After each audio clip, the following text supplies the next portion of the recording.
Hey everyone, welcome back to my channel. My name is Kari, and today I'm going to be talking about the 23 books that I want to read in 2023. I'm not going to go into too much detail with the plot of each of these 23 books, otherwise we would be here forever, but I did want to share with you the 23 books that I'm most excited to be reading next year. So as I said in my December TBR, I'm finishing A Feast for Crows by George R.R. Martin this month, and then in January I'm going to read the 5th book, A Dance with Dragons. So once I finish A Feast for Crows this month, I will have read the first 4 books in the A Song of Ice and Fire / Game of Thrones book series this year, and I tell you what, I have absolutely fallen in love with this series, especially with House of the Dragon coming on TV this year. It has just plunged me into the world of Westeros like full steam ahead, and I've been consuming so much content about where the series is going after A Dance with Dragons because obviously we're all waiting for the Winds of Winter to be released. It's only been like 11 years since this book came out, but you know, who's counting? So anyway, all that to say, I've been obsessed with this world this year and I cannot wait to get to this 5th book as soon as possible in 2023. Next is a book that I've actually talked about a lot on my channel for having never read it, but mostly because I love this cover. I mean, look at it, it's absolutely beautiful. I think it's my favorite book cover of all time probably. But anyway, instead of just waxing poetic about this cover, I'm actually going to read this book next year. So anyway, as you can see, this is All's Well by Mona Awad, and this follows a theater teacher who's trying to put on All's Well That Ends Well by Shakespeare, but her students are determined to put on Macbeth instead. At the beginning of 2022, I read Bunny by Mona Awad and I absolutely loved it. It's one of my favorite books of all time now, so I'm really excited to read this, but also very nervous because the likelihood of this living up to what Bunny was is probably not very likely, and so I'm really scared to read this, but I am looking forward to it. Next, I have Norwegian Wood by Haruki Murakami. This will be my first Murakami book, and I'm really looking forward to it because I've heard such good things about Murakami.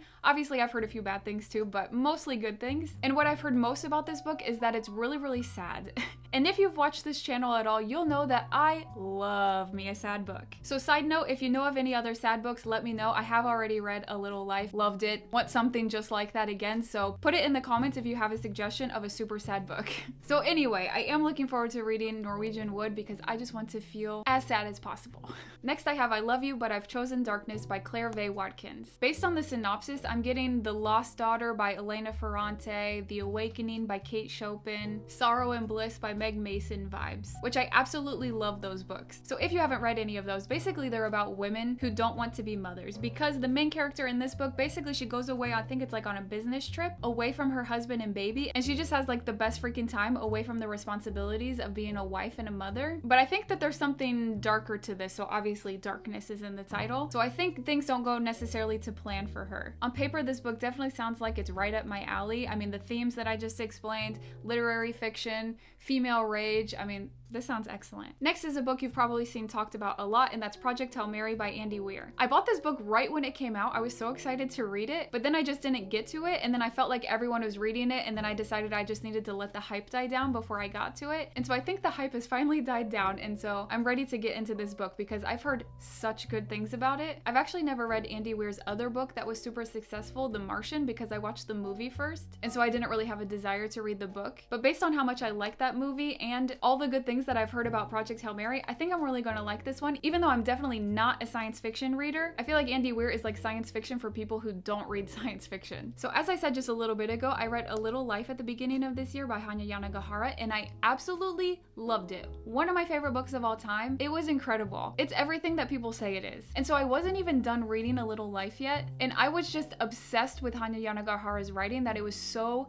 beautiful that while I was reading it, I was like, I will read anything that this woman writes. She makes the most mundane things sound so beautiful. So even though I wasn't done reading A Little Life yet, I pre-ordered To Paradise. So I really don't even know that much about what this book is about. I know that it's like multiple timelines in New York, something like that. I don't really care what it's about. I want to read it because Hanya Yanagihara wrote it, and her writing is absolutely beautiful. So definitely looking forward to this one. So next I have You All Grow Up and Leave Me by Piper Weiss. So from what I understand, this is kind of like a memoir mixed with true crime, and it follows Piper Weiss, the author, when she's a teenager, and she lives in New York City, and she's getting tennis lessons from this like super prestigious tennis coach in New York. And then it comes out that the tennis coach ends up kidnapping one of the students in his tennis class, and then things start to go really dark about what what happens to this girl that he kidnaps. I really don't know too much more than that, but I love memoirs, I love true crime, so I think that this sounds like a really great book. Next is a classic that has been on my radar for so long, and I don't know why I've never gotten to it, and that's Emma by Jane Austen. I've read Pride and Prejudice, and I thought it was fine. I really liked the movie, but the book was just, it was fine. And I feel like people who are just lukewarm about Pride and Prejudice really love Emma, so I'm really hoping that this one comes through and I love this one, and that this ends up being my favorite Jane Austen book. And I've been dying to watch the 2020 Emma adaptation with Anya Taylor-Joy, like absolutely dying to watch it, but I refuse to watch it before I read the book. So I definitely need to read this book so I can get to the movie, because I've only heard excellent things about the movie adaptation, and it looks like such a beautiful movie. So I definitely need to get to Emma next year. So in 2020, I read The Hobbit and The Fellowship of the Ring by J.R.R. Tolkien, and I absolutely loved The Hobbit, but I was kind of so-so on The Fellowship of the Ring. And so this whole year I never got back to Tolkien. But even though I was just kind of so-so on The Fellowship, I really do want to finish the series. And so next year I would really like to dive back into this trilogy and read The Two Towers. Also, like I said, since I've been so obsessed with George R.R. Martin's books this year, and I've learned that he was super inspired by Tolkien. I mean, just like all the authors who write fantasy books, they're all inspired by Tolkien. But that's just another reason that I want to get back into Tolkien, because I would like to see if I can find some spots where it's clear that Martin was inspired by Tolkien. But anyway, all that to say, I do want to finish this trilogy, and hopefully I can get to The Two Towers next year. So while we're kind of on the topic of George R.R. Martin, another book that I want to read next year, which I don't have a copy of yet, is A Knight of the Seven Kingdoms. So this is a story that is set in the A Song of Ice and Fire world, and basically if you're familiar with Fire and Blood / House of the Dragon and A Song of Ice and Fire / the Game of Thrones TV show, basically A Knight of the Seven Kingdoms would take place in between these two timelines, closer to A Game of Thrones, A Song of Ice and Fire, but between those two storylines. Because if you know the character Maester Aemon, who's at the wall with Jon Snow, you know he's like the old blind maester who was a Targaryen. A Knight of the Seven Kingdoms follows his brother Aegon. So anyway, I just want to consume everything related to A Song of Ice and Fire, so this is definitely on my list for next year. And in that same vein of consuming everything A Song of Ice and Fire is The World of Ice and Fire by George R.R. Martin. So this is kind of like a history book of A Song of Ice and Fire. So you know, in the main series or the TV show, if you watched it, they do a lot of referencing to what happened in the past in Westeros. You know, like how Westeros was even conquered by Aegon the Conqueror, and a lot of history about the other continent, Essos, what happens in Essos. And this book just contains all of that history that we don't get those fine details in the main book series. So I'm 100% reading this book next year. However, I have marked where the Dance of Dragons takes place, which is basically what's happening in House of the Dragon, because I don't want to be spoiled for House of the Dragon. I want to watch it as it happens and not know what's going to happen. So I looked at the table of contents and figure out where they talk about the Dance of Dragons, which is the conflict that's being explored in House of the Dragon. So I marked that off. So it's a few, I don't know, maybe like 20 pages or something, and I'm going to skip over that and read the rest of the book. So The World of Ice and Fire is definitely on my radar next year. I'm for sure reading this. So I mentioned The Lost Daughter by Elena Ferrante earlier, which I absolutely loved. I was not expecting to love that book as much as I did. And so as soon as I was done with that book, I ordered another one by Elena Ferrante, and it's The Days of Abandonment. From what I read about this has very similar themes to The Lost Daughter, so I think I'm gonna love this one. Seriously, I was so surprised how much I loved The Lost Daughter, so I have high hopes for this one. Next on my list is a book that came out this year, and that's Vladimir by Julia May Jonas. So this follows a woman who is a professor at a university, and her husband is also a professor at the same university. However, her husband is being investigated for having relationships with his students, and while that's going on, she starts to have her own kind of side relationship. I think it's with an author, and I'm pretty sure he's like way younger than her or something like that, but I've heard really good things about this and I'm looking forward to reading it. Next is a book that I don't have a copy of yet, but obviously I'm going to get it, and that's Assassin's Apprentice by Robin Hobb. So I would not call myself a fantasy reader, like absolutely not. So as I said before, I've read 2 Tolkien books, and obviously I'm in the middle of the A Song of Ice and Fire books, but that's all the fantasy I've ever read in my whole life. But because I'm loving A Song of Ice and Fire so much, I'm starting to panic about what I'm going to read next after I finish the 5th book, while we wait for the next book in the series, which who knows when that's going to come. And I've seen a lot of people on BookTube compare George R.R. Martin to Robin Hobb. Like the expertise in writing and like the level of the lore is comparable to Martin. And something that I love so much about Martin's writing is the lore.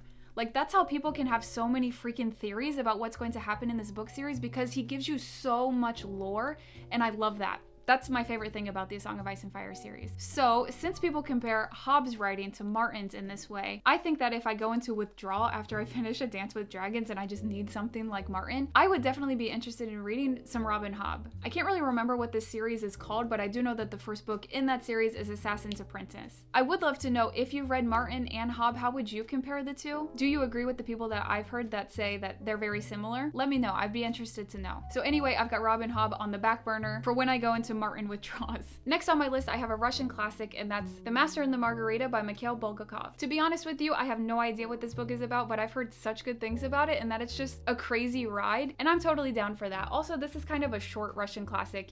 If you've read Russian classics, you know that usually they're like a freaking brick. So this is a fairly short Russian classic, and I've heard excellent things about it, that it's very, very funny and pretty dark. So I really want to get to this one. Now, in comparison to The Master and the Margarita, which is a fairly short Russian classic, I have a chunky ass French classic on my list, and that's Les Misérables by Victor Hugo. First of all, let's take a second to appreciate these deckled edges. Stunning, love it. So I've been wanting to read this book for years. If you don't know, I'm American, but I live in France, and so I've done a lot of studies into French literature, and obviously Les Misérables is something that comes up again and again and again. One negative point that I hear a lot about Les Misérables is that it gives way too many details, like specifically about the sewer system of Paris. Now, as a huge Paris, France in general, history nerd, I love that shit. I think I'm gonna love Les Misérables. Also, this sounds really weird, I've been to the sewers of Paris. That sounds super, super weird, but you can actually tour the Parisian sewer system, and it's actually very interesting. That sounds so weird. So yeah, because of that reason, I think I will actually really enjoy the parts that normal people don't like, because I've actually been in the sewers of Paris. So anyway, I really want to read this, and I think I'm gonna love it. It's just gonna take me for freaking ever to get through it, but it'll be worth it. Next on my list is The Book of Form and Emptiness by Ruth Ozeki. This actually won the Women's Prize for Fiction this year, and it was one of the ones on the long list that actually interested me the most. And since this beat out Sorrow and Bliss by Meg Mason, which I absolutely loved, one of my favorite books of the year this year, Sorrow and Bliss, but since this book beat Sorrow and Bliss, this must be really good. Well, I'm hoping it is. So I definitely want to read this next year. Basically, it's about a little boy who can hear objects talking to him, and apparently the story is very good. Next on my list is The Idiot by Elif Batuman. Really, all I know about this book is that it's one of those that girl books, and I love a that girl book, you know? That girl books are that girl books for a reason. They're very good. And from what I know about this book, it's basically just a no plot, just vibes book, and I love that. I love that shit. I eat that up. And from what I've heard, it has really dark humor in it, and that just sounds great. So I'm looking forward to reading The Idiot. So in 2020, before the movie adaptation came out, I read Dune by Frank Herbert, and I liked it. It was fine, but the movie was freaking excellent. I love it. I mean, Timothée Chalamet, you can't go wrong, am I right? But while I didn't absolutely love Dune, I am interested in reading the second book in the series, which is Dune Messiah. Now, I think that the only reason that I'm willing to give this a try after not loving Dune is that it is way shorter than Dune. Also, I heard rumors that after the second half of the Dune book adaptation comes out, that they could potentially do a third movie of Dune Messiah. And so I would like to read the book to know if that's something that I would be interested or not. However, again, if Timothée Chalamet is still in it, I'm gonna watch it. Next on my list is Disorientation by Elaine Shea Chu. I'm pretty sure that this book is a critique of academia because it follows a PhD student, and she's just absolutely had enough with her studies. Like, she can't handle it anymore. And one day while she's in the library doing some research, she finds something, and according to the summary, whatever she finds in the library, it absolutely changes her life forever. But it doesn't tell you what this thing is. So I don't know if you find out right away what it is, or if it's like this big mystery throughout the whole story what it is, but whatever it is, it changes her life forever. So I love books with academic settings, so I think I'm gonna love this. Also, this cover is super cute.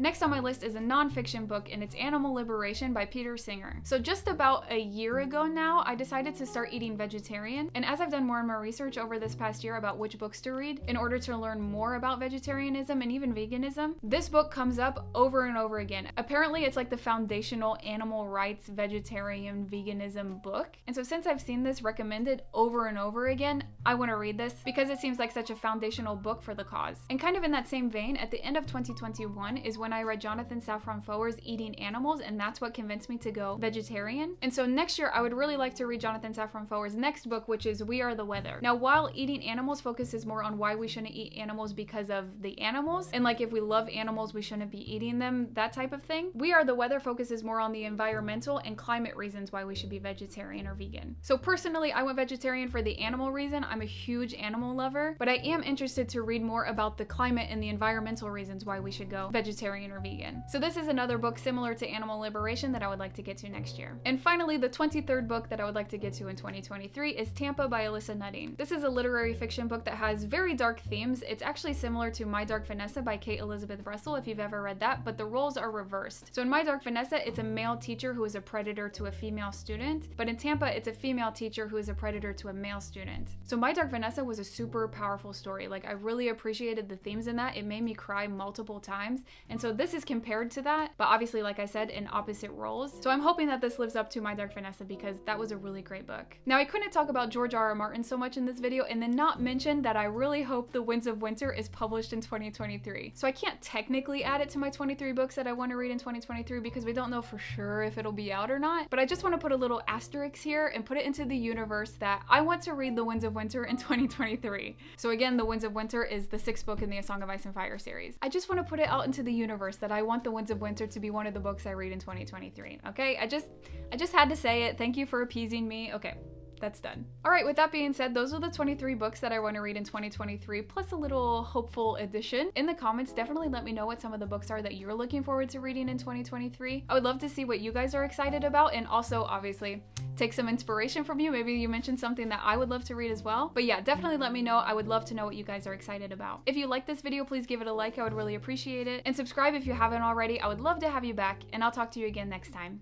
Bye.